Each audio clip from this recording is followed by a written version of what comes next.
Now, regarding the fifth point about work, in all continents there continue to be distinctions in some places regarding the allocation of wages and the requirement of particular conditions for women.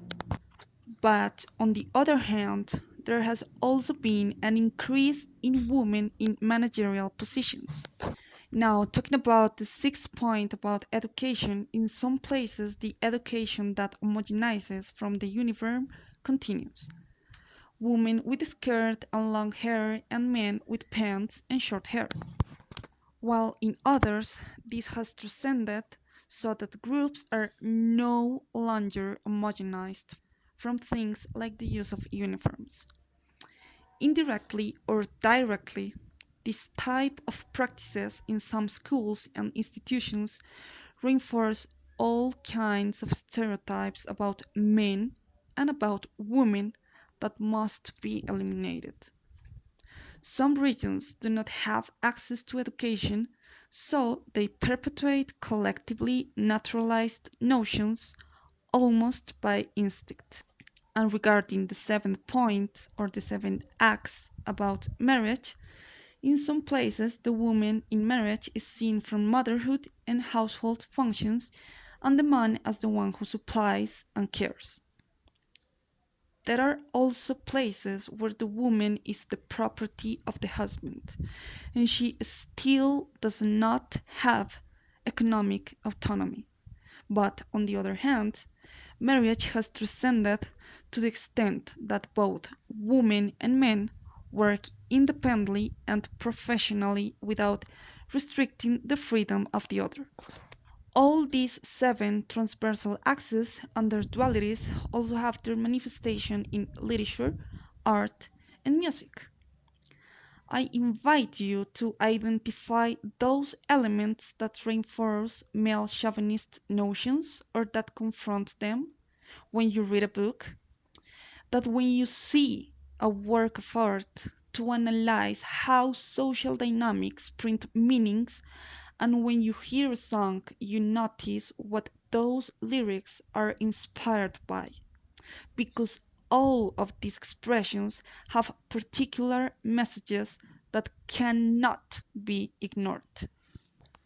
It can also be said that language is made up of a type of spontaneous and even unconscious or consciously assimilated male chauvinism that makes women continue to be conceived simply as a machine to produce children and perpetuate the species. With all of the above, it is evident that language associations end up shaping both the way of communicating and the way of understanding.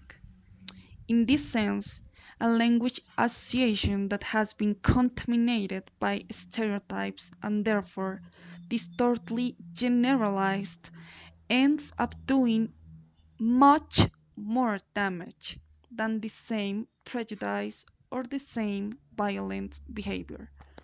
Meanwhile, the feminist struggle will continue, and the different campaigns have demonstrated it.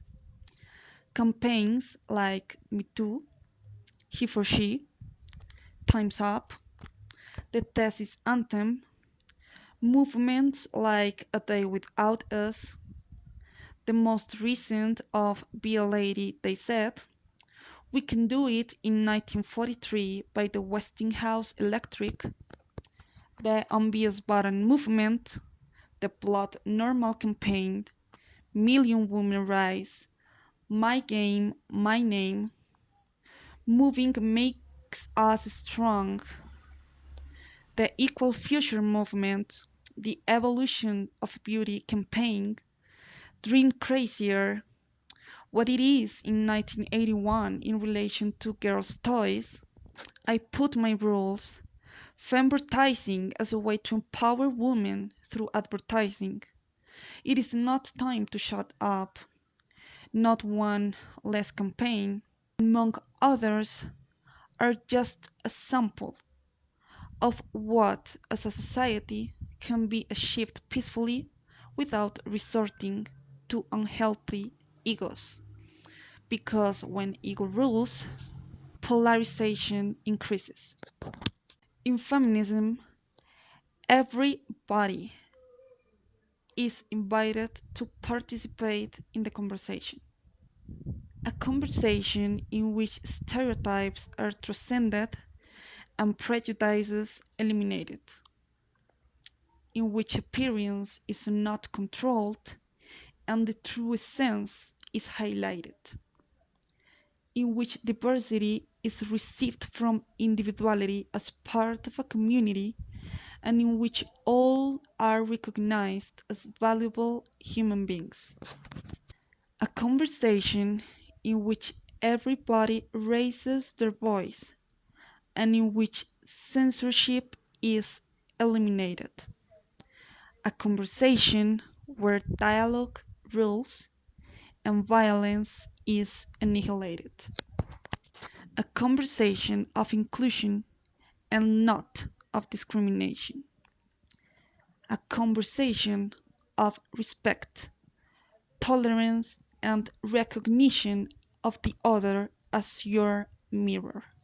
That is why I advocate for a global feminism as the new humanism, cooperative and reformer, recognizer of the differentiating individualities that nurture empowering collectivities in favor of equality and the appreciation of the human condition.